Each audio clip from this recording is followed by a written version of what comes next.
Hello everyone, welcome back to this new video. साथियों, स्वागत है आप सभी का यूपीसीएस प्रीलिम्स के इस पीवाईक्यू एनालिसिस में। साथियों, जैसे कि हम कहे थे कि 75 डेज़ का जो टारगेट आपको बता दिया गया है, उसमें हमने पहले साइंस को स्टार्ट किया है। उस साइंस में आज हम लोग बात करने वाले हैं पीवाईक्यूज़ में बेस्ट एनालिसिस करेंगे। और इसमें हम जो करेंगे 2012 और 2013 में आए हुए साइंस के प्रश्नों को देखेंगे।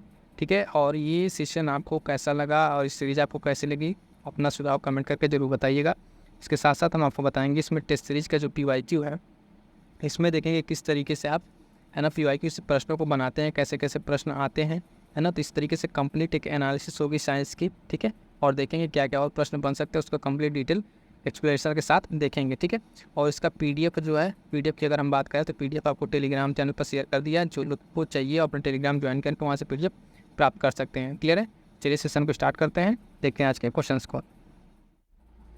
ये जो है पेपर यहाँ पर हम देखेंगे 2012। ठीक है, यहाँ से स्टार्ट करते हैं, फिर 13-14 तक कंप्लीट करेंगे।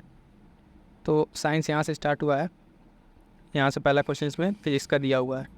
क्वेश्चन कह रहा है कि मृग मरीचिका जो है उसका कारण क्या है। तो जो मृग मरीचिका बनता है उसका कारण क्या है? ऑप्शन दिया, प्रकाश का व्यतिकरण या प्रकाश का विवर्तन, ठीक है, प्रकाश का ध्रुवण या प्रकाश का पूर्ण आंतरिक परावर्तन। तो इसका राइट आंसर क्या हो जाएगा? इसका जो राइट आंसर उसको समझिएगा कि ऑप्शन डी, प्रकाश का पूर्ण आंतरिक परावर्तन। ठीक है, ये इसका राइट आंसर है। अब ये मृग मरीचिका होता क्या है, इसके बारे में थोड़ा सा जान लीजिए। ठीक है, तो उसका एक्सप्लेनेशन देखेंगे मृग मरीचिका जो है, और इसके साथ साथ देखेंगे पूर्ण प्रकाश का जो आंतरिक परावर्तन, उससे कौन कौन सा एग्जाम्पल हो सकते हैं। तो इसमें देखिएगा एग्जाम्पल, अन्य एग्जाम्पल है वो हमें याद रखना है। तो मृग मरीचिका हो गया, प्रकाश का पूर्ण आंतरिक परावर्तन तो हीरे का चमकना एक एग्जाम्पल। ठीक है, पानी में पड़ी हुई जो प्रकनली है उसका चमकना भी इसी का उदाहरण है। ठीक है, किसका है? पूर्ण आंतरिक परावर्तन का उदाहरण है। ठीक है, अब मृग मरीचिका हम सब पढ़े हैं पहले से, इस पर ज़्यादा टाइम नहीं देंगे, आगे बढ़ते हैं। और इसमें जो अन्य एग्जाम्पल है, ठीक है, जो खास करके इंपॉर्टेंट होगा, ये ऑप्टिकल फाइबर। ठीक है, ऑप्टिकल फाइबर ध्यान दीजिएगा, पूर्ण आंतरिक परावर्तन के सिद्धांत पे ही कार्य करता है। तो अगली बार अगर पूर्ण आंतरिक परावर्तन से अगर क्वेश्चन पूछता है तो उसमें ज़्यादा शॉक होने की जरूरत नहीं है, क्योंकि इसमें से कोई एग्जाम्पल बदल देगा आपका। हम 4 एग्जाम्पल यहाँ एक्स्ट्रा बता रहे थे। देखिए, तो ऑप्टिकल फाइबर का पूर्ण आंतरिक परावर्तन पे काम करता है, हीरे का चमकना, ठीक है, और बाकी उसके साथ एक प्रकनली वाला। ठीक है, तो ये सारे पॉइंट्स इसमें ध्यान रखेंगे। नेक्स्ट क्वेश्चन देखिएगा, इसमें कह रहा है कि प्रकाश का रंग जो है निर्धारित होता है, इसके किस चीज़ से? प्रकाश का रंग जो है किससे निर्धारित होता है? तो उसके आयाम से, या फिर तरंग दैर्घ्य से, या तीव्रता से, या वेलोसिटी से। तो ये चीज़ जो निर्धारण होती है प्रकाश का, वो होता है तरंग दैर्घ्य से। ठीक है, ऑप्शन बी यहाँ पर राइट आंसर हो जाएगा, तरंग दैर्घ्य से।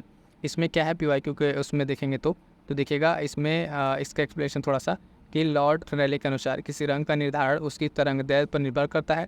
जिस रंग के प्रकाश की तरंग दैर्घ्य सबसे कम होती है, ठीक है, उसका प्रकीर्णन सबसे अधिक होता है, तथा जिस रंग के प्रकाश की तरंग दैर्घ्य सबसे अधिक होती है उस रंग का प्रकीर्णन जो है क्या होगा? सबसे कम होगा। ठीक है, तो ये पॉइंट याद रखनी है। अब तरंग दैर्घ्य, तो ये पॉइंट क्वेश्चन तो हमारा मेन ये तो नहीं है कि यहाँ पे, ठीक है, क्वेश्चन का आंसर जानना सिर्फ, बाकी इसका एक्सप्लेनेशन के साथ हमें क्या इस चीज़ समझ में आ रही है वो देखना जरूरी है।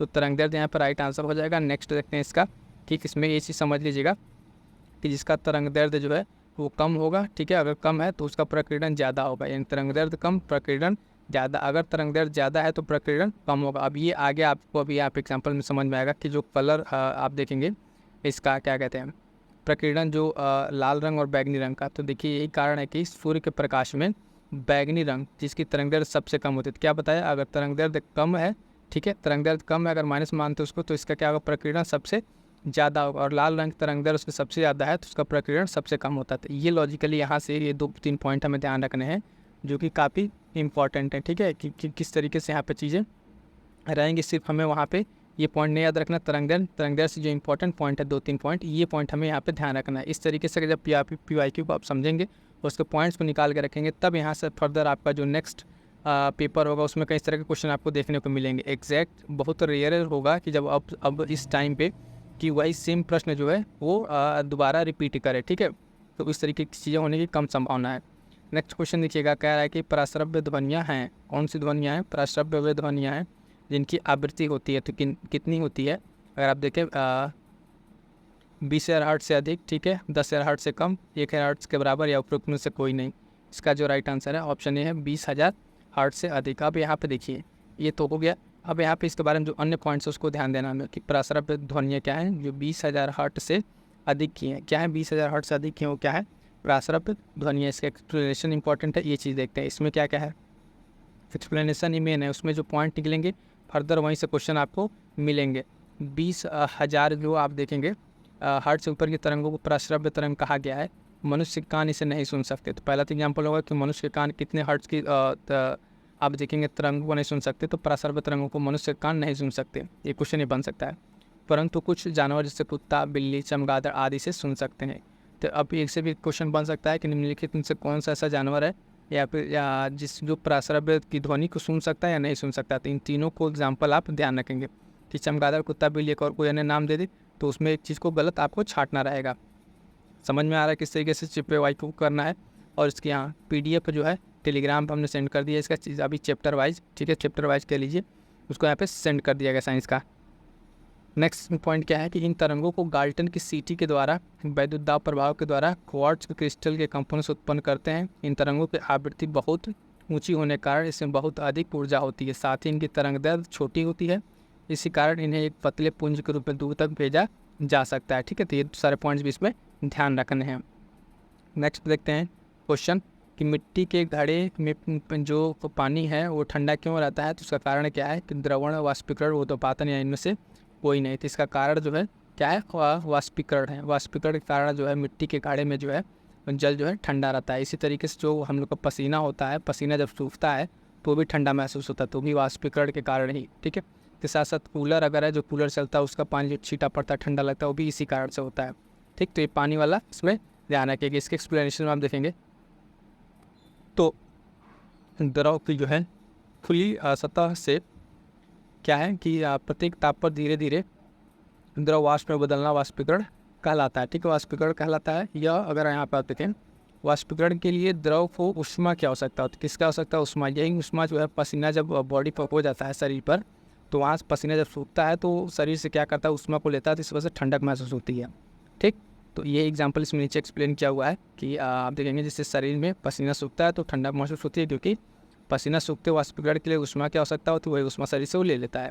वाष्पीकरण के कारण ये देखें कूलर का ठंड उत्पन्न करना, सुराही जो है पानी उसका ठंडा हो जाना, ये सब चीज़ें इसमें इंपॉर्टेंट है। ठीक है, आइए नेक्स्ट क्वेश्चन देखते हैं। क्वेश्चन नंबर इसमें है कि लेजर एक युक्ति है जिसके द्वारा उत्पन्न किया जाता है। तो लेजर एक ऐसी युक्ति किसके द्वारा क्या उत्पन्न किया जाता है? स्वतः विकिरण, वर्ण विक्षेपित विकिरण, प्रकीर्ण विकिरण या उद्दीप्त विकिरण। तो इसका राइट आंसर है क्या? राइट आंसर हो जाएगा ऑप्शन डी।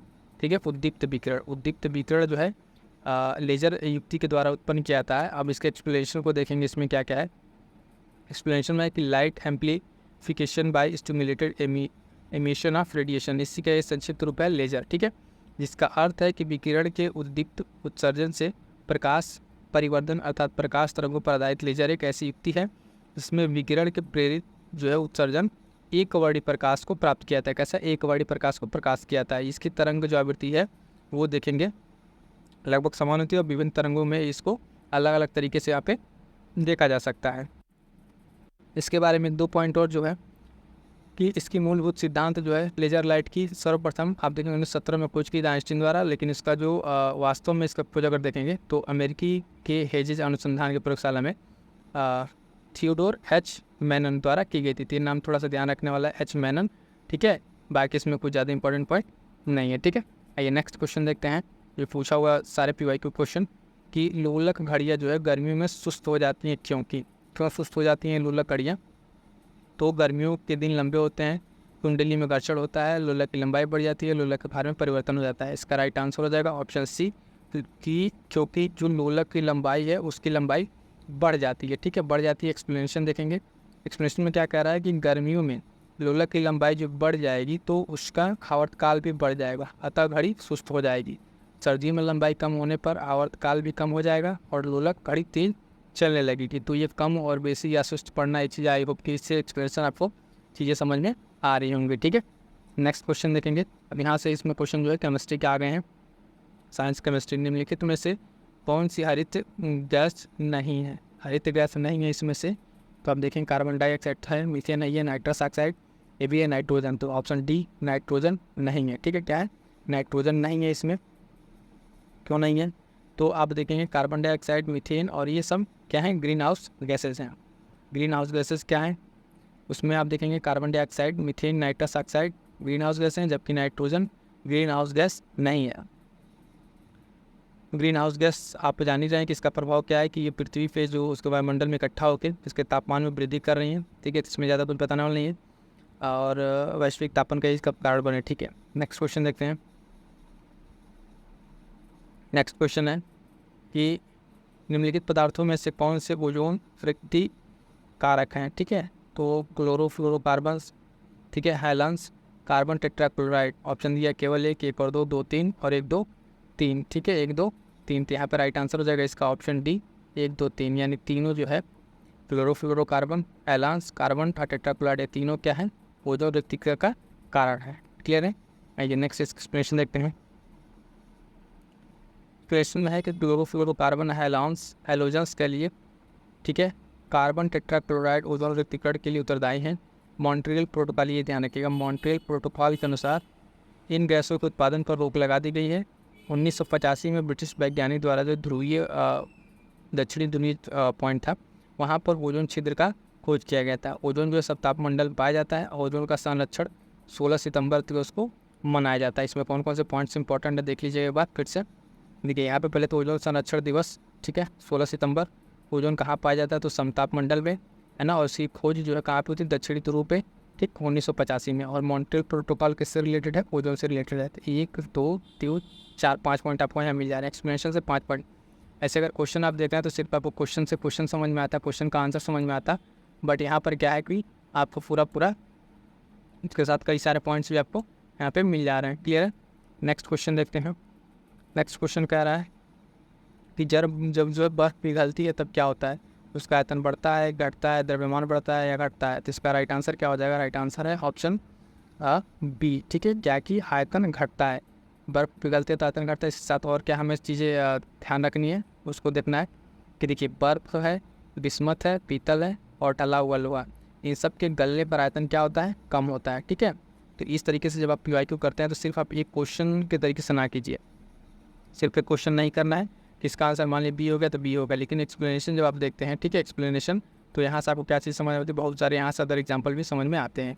ये एग्जाम्पल फर्दर क्या करेंगे, आगे क्वेश्चन बन जाएंगे। नेक्स्ट देखते हैं क्वेश्चन। दूध का जो धवल रंग है, दूध का धवल रंग निम्नलिखित में किसकी उपस्थिति के कारण होता है, तो लैक्टोज, है ना, एल्बुमिन, कैरोटीन, कैसीन। तो इसका राइट आंसर क्या हो जाएगा, ऑप्शन डी, कैसीन। ठीक है, ये तो इसका आंसर होगा। आप एक्सप्लेनेशन देखते हैं, एक्सप्लेनेशन में क्या है, धवल रंग पूछा है। कई लोग कन्फ्यूजन कैरोटीन से हो सकता है, लेकिन अभी एक्सप्लेनेशन में आपको क्लियर हो जाएगा कि ये चीज़ क्या है।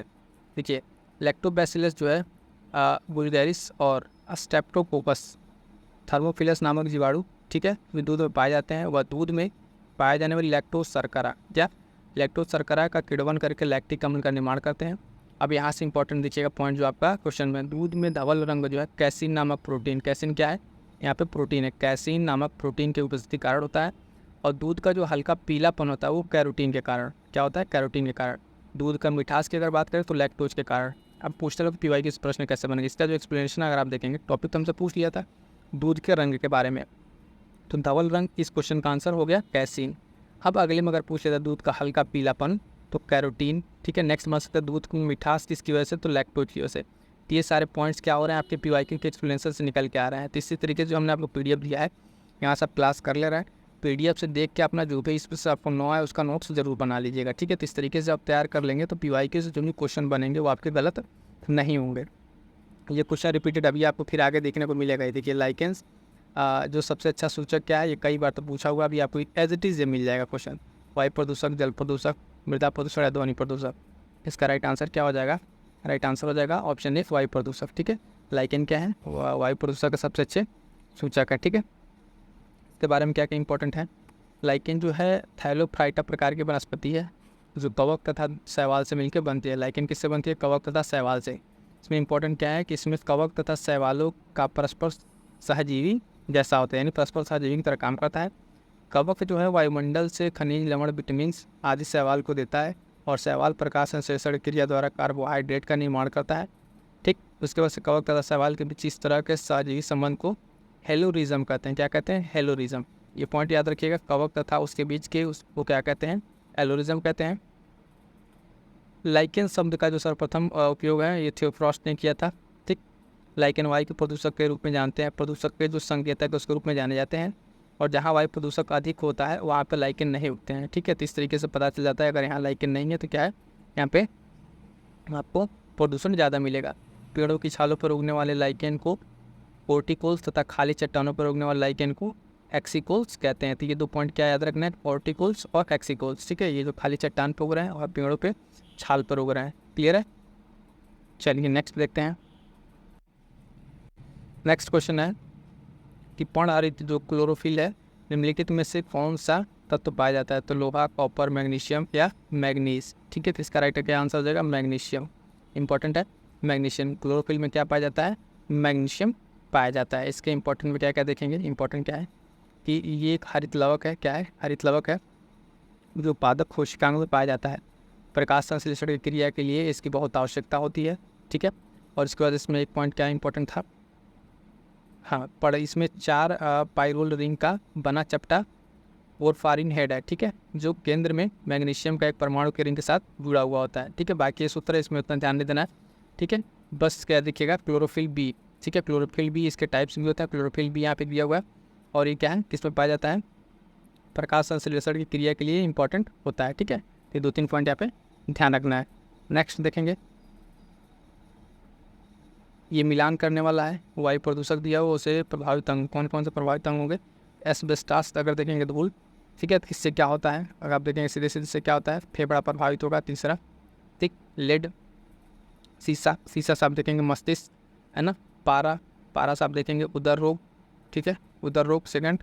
और कार्बन मोनोऑक्साइड से आप देखेंगे क्या, ब्लड स्ट्रीम, ठीक है। तो इस तरीके से आपका ये बी आंसर सही हो जाएगा। फिर से एक बार एक्सप्लेनेशन देख लेते क्या क्या कुछ एक्स्ट्रा दिया है कि पॉइंट नहीं, उसी चीज़ को मिला के यहाँ दे दिया हुआ है। तो एस्बेस्टास धूल फेफड़े उससे दिक्कत होती है, शीशा से मस्तिष्क, पारा उदर, कार्बन मोनोऑक्साइड रखी धाराएँ। ये क्या है क्वेश्चन आपको फिर आगे कई बार मिलेगा। फर्दर यहाँ से क्वेश्चन पूछा हुआ है। आइए नेक्स्ट देखते हैं क्वेश्चन। 2012 का पेपर अभी हम लोग कर रहे हैं साइंस का। डेंगू बुखार में मानव शरीर में निम्नलिखित किसकी कमी हो जाती है। तो प्लेटलेट्स की, हेमोग्लोबिन की, शर्करा की या जल की। तो राइट आंसर हो जाएगा ऑप्शन है प्लेटलेट्स की, ठीक है। किसकी कमी होती है यहाँ पर, प्लेटलेट्स की कमी हो जाती है, ठीक है। नेक्स्ट देखते हैं इसके एक्सप्लेनेशन में क्या कुछ दिया हुआ है। तो देखिए इसके एक्सप्लेनेशन देखेंगे कि यह रोग विषाणु के कारण होता है। पहली चीज़ तो किसके कारण, विषाणु के कारण होता है। इस रोग को एडिस इजिप्टी, ठीक है, एडिस जो नामक मच्छर है उसे संचारित करते हैं। इस रोग में अचानक तेज ज्वर आना, चेहरे पर पित्तियाँ, ये कुछ सिम्टम्स। और इसमें ये महामारी के रूप में फैलता है। डेंगू बुखार में प्लेटलेट्स की कमी हो जाती है, ये चीज़ ध्यान रखना है। कैसे, प्लेटलेट्स वाला क्वेश्चन पूछा हुआ है और ये किसके द्वारा फैलता है, वो मच्छर का नाम ध्यान में रखना है, ठीक है। नेक्स्ट देखते हैं क्वेश्चन। डीएनए के हेलिक्स प्रारूप को पहली बार किसने प्रस्तावित किया था, ठीक है। किसने प्रस्तावित किया था डीएनए के डबल हेलिक्स स्ट्रक्चर को, तो वाटसन एंड क्रिक ने। किसने, वाटसन एंड क्रिक ने इसको पहली बार प्रस्तावित किया था, ठीक है। इसके एक्सप्लेनेशन में क्या है, प्रोसेस को देख लेते हैं। तो 1953 में आप देखेंगे जे वाटसन और क्रिक ने डीएनए की जो द्विकुंडलित संरचना है उसको मॉडल को प्रतिपादित किया था और इसीलिए इन्हें नोबेल पुरस्कार भी दिया जा चुका है, ठीक। डीएनए में आप देखेंगे हाँ पॉलीन्यूक्लियोटाइड होते हैं। डीएनए में उपस्थित 4 क्षार होते हैं जिसमें एडेनिन, गुआनिन, थायमिन और साइटोसिन, ये 4 इंपॉर्टेंट है। इन चारों का नाम ध्यान रखिएगा। डीएनए में कौन कौन से होते हैं, ये कई बार पूछा हुआ, आगे चल के भी कई बार एग्जाम्स में आएगा, ठीक। ये चारों नाम एडेनिन, गुआनिन, थायमिन तथा साइटोसिन को ध्यान रखना है। डीएनए में अणु जो है संख्या के आधार पर एडेनिन सदैव थायमिन से, साइटोसिन सदैव गुआनिन से जुड़ा रहता है। एडेनिन और थायमिन के बीच 2 हाइड्रोजन बंद होता है, ठीक है, आबंध। और साइटोसिन गुआनिन के बीच 3 होता है। तो ये बॉन्ड भी ध्यान रखना है, कई बार यहाँ से भी क्वेश्चन थोड़ा डिटेल में पूछा हुआ है, कितने कितने बॉन्ड हैं इन दोनों के बीच में, ठीक है। इसका नोट जरूर बना लीजिएगा। नेक्स्ट क्वेश्चन है, फंग जो है किसके आविष्कारक हैं। तो सीधा सी बात है विटामिन के, ठीक है। फंग जो है विटामिन के आविष्कारक हैं। इसके एक्सप्लेनेशन देख लेते हैं इसमें क्या क्या है। एक्सप्लेनेशन है कि विटामिन शब्द का प्रयोग सर्वप्रथम फंग के द्वारा 1911 में किया गया था। इसका नामकरण वर्णमाला के अनुसार ABCD करके रखा गया है, ठीक। ये मानव शरीर में कार्बनिक पदार्थ की आवश्यकता कम मात्रा में होती है, ठीक। इसके साथ ही इंपॉर्टेंट क्या है कि यहाँ पे देखिए जो विभाजन इनका, जल में घुलनशील विटामिन और वसा में घुलनशील विटामिन, जल में B और C, ठीक है। और विटामिन जो आप देखेंगे वसा में ADEK, ये इंपॉर्टेंट यहाँ से पॉइंट देखिएगा, आगे फिर इस पर क्वेश्चन बनेंगे, इंपॉर्टेंट है, ठीक। तो जल में घुलनशील विटामिन क्या हो जाएंगे, B और C। और वसा में घुलनशील विटामिन कौन से, ADEK, ठीक है। ये इंपॉर्टेंट यहाँ पे क्लियर है। नेक्स्ट फिर से सूची मिलान करना है। तो देखिएगा यहाँ पे प्लेग दिया हुआ है, हेड्स दिया हुआ, गंजापन और मलेरिया। तो मलेरिया तो आपका सीधे सीधे प्रोटोजोआ से हो जाएगा, ठीक है। गंजापन आपका कवक से हो जाएगा, एड्स जो है विषाणु, और प्लेग बैक्टीरिया, ठीक है। क्लियर है। तो जीवाणु, इसका एक्सप्लेनेशन इस तरह से देखेंगे तो राइट आंसर आपसे इसका डी हो जाएगा। ध्यान क्या रखना है हमें, चारों का नाम और इसके जो जोड़े हैं उसको ध्यान में रखना है। तो प्लेग किससे होता है, जीवाणु से, एड्स विषाणु से, गंजापन कवक के द्वारा है, और मलेरिया प्रोटोजोआ के द्वारा होता है, ठीक है। तो चारों का नाम याद रखेंगे। बीमारियों का डिजीज से क्वेश्चन आप देखेंगे मिल ही जाता है, ये चीज़ें इंपॉर्टेंट है। नेक्स्ट है MRI। ये क्या कह रहा है, ये MRI इसका फुल फॉर्म क्या है, ठीक है। MRI का जिसका फुल फॉर्म हो जाएगा मैग्नेटिक रेजोनेंस इमेजिंग, ठीक है। ये इसका राइट आंसर ऑप्शन सी हो जाएगा। एक प्रकार की तकनीक है, कहा यूज होता है कि सूक्ष्म जांच के लिए रोगों की यूज किया जाता है। MRI का पूरा नाम मैग्नेटिक रेजोनेंस इमेजिंग है, और ये एक प्रकार की ऐसी तकनीक के साथ है कि जिसमें रोगों के कारण का सूक्ष्म जांच की जाती है, ठीक है। नेक्स्ट यहाँ पे कृषि और पशुपालन से क्वेश्चन उसको देख लेते हैं। 2011 में पशुओं में होने वाली किस बीमारी के लिए चिन्हित किया गया था। तो यहाँ पे एक रिंडरपेस्ट की बीमारी थी, ऑप्शन बी। और ये कैसी बीमारी थी, जीवाणु द्वारा होने वाली संक्रामक बीमारी थी। कैसी थी, जीवाणु द्वारा होने वाली एक संक्रामक बीमारी थी। इसके बाद से नेक्स्ट देखेंगे। अब पर्यावरण यहाँ से शुरू हो जा रहा है, और एक क्वेश्चन यहाँ पे कंप्यूटर का है, उसको देख लीजिए। कंप्यूटर पूछा था कि सबसे महत्वपूर्ण भाग, तो नो डाउट कि CPU यहाँ पर राइट आंसर हो जाएगा। उस तरीके से यहाँ पर अब देखेंगे पर्यावरण शुरू हो गया, ठीक है। और हम लोगों ने अभी तक यहाँ पे देखेंगे तो 2012, ठीक है, क्योंकि से 2012 PYQ का है ना विज्ञान वाला सेक्शन हम लोगों ने कंप्लीट कर लिया है। क्लियर है। अब यहाँ से देखेंगे कि फिर से साइंस स्टार्ट हो गया है, लेकिन अभी यहाँ से हमारा है 2013 का, ठीक है। 2013 का PYQ साइंस का यहाँ का क्वेश्चन स्टार्ट करते हैं, देखते हैं। ये इसमें क्वेश्चन पूछा हुआ है कि टेलीविज़न के जो दूरस्थ नियंत्रण है, ठीक है, रिमोट जो है, उसको किस विद्युत चुंबकीय विकिरण का प्रयोग किया जाता है। तो अवरक्त, पराबैंगनी दृश्य या उपयुक्त में से कोई नहीं। तो इसका राइट आंसर क्या हो जाएगा, राइट आंसर हो जाएगा इसका अवरक्त किरणें, ठीक है।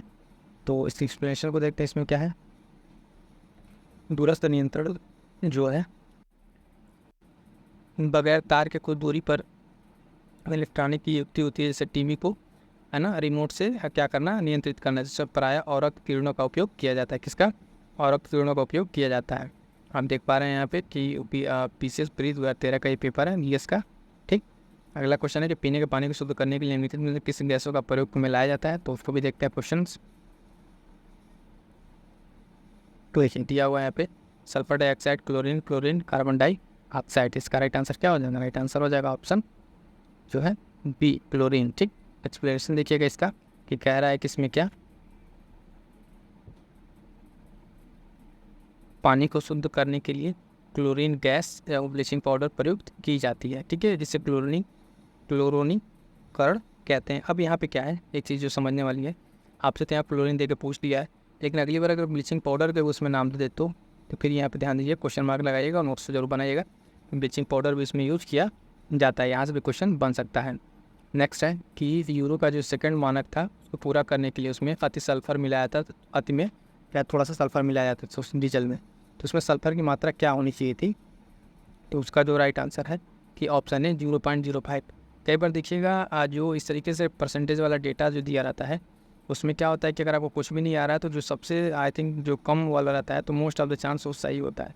यहाँ पर देखेंगे सबसे कम अगर तो 0.05 इसका ये राइट आंसर हो जाएगा, ठीक है। तो इस तरीके से थोड़ा सा अगर गेस ले सकते हैं, जब बिल्कुल ना आए उस केस में मैं बता रहा हूँ, ऐसा नहीं कि अगर आपको आ रहा तो वहाँ पर लगे दिमाग लगाने। यूरो सेकंड के मानक को पूरा करने के लिए जो डीजल में सल्फर की मात्रा 0.05% या इससे कम होनी चाहिए। नेक्स्ट क्वेश्चन है, यहाँ पूछा हुआ है कि प्रकाश जो है सूर्य के प्रकाश से अदृश्य भाग से प्रकाश संश्लेषण किया जाता है, ठीक है। तो कौन करते हैं ऐसा, तो बैक्टीरिया करते हैं। कौन करते हैं, बैक्टीरिया करते हैं, ठीक है। ये बैक्टीरिया कहाँ रहते हैं, इसको थोड़ा देखिए, इंपॉर्टेंट है ये। समुद्र की सतह से 400 से 8000 फीट नीचे पाए जाने वाले जीवाणु जो बैक्टीरिया है वो अवरक्त विकिरण का प्रयोग करके प्रकाश संश्लेषण पर ऊर्जा उत्पन्न करते हैं, ठीक है। नेक्स्ट क्वेश्चन देखते हैं।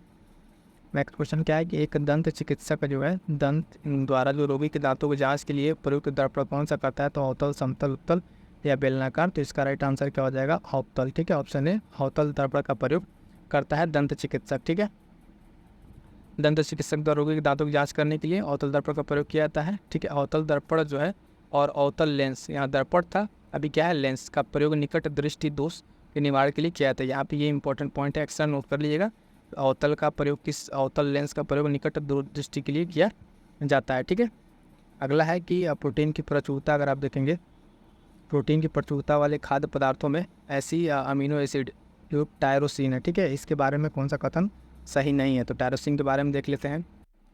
टायरोसिन के बारे में क्या क्या है, तो यहाँ पर ऊर्जा का स्तर को बढ़ाएगा, बिल्कुल नहीं। ठीक है, वो अपनी जगह से भावनात्मक और पर्यावरणीय दबाव का सामना करेगा। ठीक है, और ये उदासी से लड़ेगा। ठीक है, ये भी सही है। तो सही नहीं पूछा है, तो यहाँ पर ऑप्शन डी सही नहीं है। ये बुढ़ापे और उसके उत्तरदायी मुल्कों के लिए विरुद्ध रक्षा करता है। यहाँ पे ये इसका इसमें सही नहीं है। ठीक है, ऑप्शन डी राइट आंसर हो जाएगा। ठीक है, अगला देखते हैं, इसमें एक्सप्लेनेशन बहुत ज़्यादा कुछ नहीं है। नेक्स्ट देखते हैं कि निम्नलिखित रोगों में से कौन सा टाइगर मच्छरों द्वारा संचारित नहीं होता है। क्या होता है, संचारित नहीं होता है। तो आप देखेंगे पित्त ज्वर, डेंगू, चिकनगुनिया, जापानी इन्फ्लूएंजा। तो ये डी इसका राइट आंसर हो जाएगा। बाकी 3 क्या होता है, संचारित होते हैं। क्लियर है। तो इसमें क्या है, टाइगर मच्छर के द्वारा कौन कौन से आप रोग हैं यहाँ पे देखेंगे। तो येलो फीवर, पित्त ज्वर, डेंगू फीवर और चिकनगुनिया आदि बीमारियों को फैलाता है। बाकी जापानी इन्फ्लूएंजा ये नहीं करता है। क्लियर है। नेक्स्ट देखेंगे, फिर वही क्वेश्चन आ गया आपका, निम्नलिखित में से कौन सा वायु प्रदूषक एक जैव सूचक है। तो फर्न, प्लांट, लाइकेन, अमरबेल। तो लाइकेन के बारे में हम लोग जान चुके हैं, लाइकेन यहाँ पर राइट आंसर हो जाएगा। आइए नेक्स्ट देखते हैं कि बच्चों में प्रोटीन की न्यूनता के कारण जो रोग होता है उसको क्या कहते हैं। उसको मैरास्मस कहते हैं। ठीक है, पेलाग्रा, रिकेट्स और बेरी अन्य रोग हैं। ये कैसे होते हैं, इसके बारे में थोड़ा जान लीजिए। आप देखेंगे कि प्रोटीन की कमी से जो रोग होता है बच्चों में वो मैरास्मस होता है। और उसके बाद से इसमें क्या होता है, शरीर का गठन ठीक तरीके से नहीं हो पाता है। Vitamin B3 pellagra, vitamin B1 beriberi और विटामिन डी रिकेट्स। तो ये जो अन्य विटामिन हैं और उनसे कौन कौन सी बीमारियाँ होती हैं उसको हम, ये इंपॉर्टेंट चीज़ें हैं, ये एक्सप्लेनेशन में इसको नोट करने वाला पॉइंट्स है। ठीक है, आइए नेक्स्ट देखते हैं। नेक्स्ट क्वेश्चन है कि निम्नलिखित में से कौन सा वायु प्रदूषक रक्त धारा को दुष्प्रभावित कर मौत उत्पन्न करता है। तो एस्बेस्टॉस, धूल, कैडमियम, लीड, कार्बन मोनोऑक्साइड। ये कार्बन मोनोऑक्साइड किस तरीके से करता है, इसका एक्सप्लेनेशन देखेंगे। इंपॉर्टेंट है ये क्वेश्चन। ये कार्बन मोनोऑक्साइड जो है एक मुख्य वायु प्रदूषक है और ये गैस जो है रक्त में उपस्थित हीमोग्लोबिन के साथ रिएक्ट करके कार्बोहेमोग्लोबिन बना देता है, जिसके कारण ऑक्सीजन की वहन करने की क्षमता कम हो जाती है और दम घुटने लगता है। इस तरीके से क्या होता है, अवरोध होता है और इसके कारण मृत्यु हो जाती है। तो क्या करता है कार्बन मोनोऑक्साइड, देखेंगे किसके साथ, हीमोग्लोबिन के साथ मिलकर कार्बोऑक्सी, ठीक है, हीमोग्लोबिन बना देता है। ये क्या करता है, रक्त में आप देखेंगे डिस्टर्बेंस पैदा कर देता है। ये पॉसिबल से क्वेश्चन है किसे, प्रशिक्षक जो है खाद्य प्रशिक्षण में मदद करता है। जो आप रेफ्रिजरेशन है कैसे हेल्प करता है, तो जीवाणुओं को मार के नई रासायनिक जैव क्रिया को दर को कम करते हैं, एंजाइम क्रिया करके उस क्रिया को नष्ट करके खाद्य पदार्थों को बर्फ की परत से ढक के। तो राइट आंसर हो जाएगा ऑप्शन बी, जैव रासायनिक अभिक्रिया की दर को कम करके। नेक्स्ट देखेंगे यहाँ पे इसका एक्सप्लेनेशन, प्रशिक्षक का कार्य खाद्य पदार्थों को संरक्षित करना, जीवाणुओं से मुक्त करना होता है और ये कैसे करता है, जैव रासायनिक अभिक्रियाओं की दर को कम करके उसमें सहायता करता है। क्लियर है।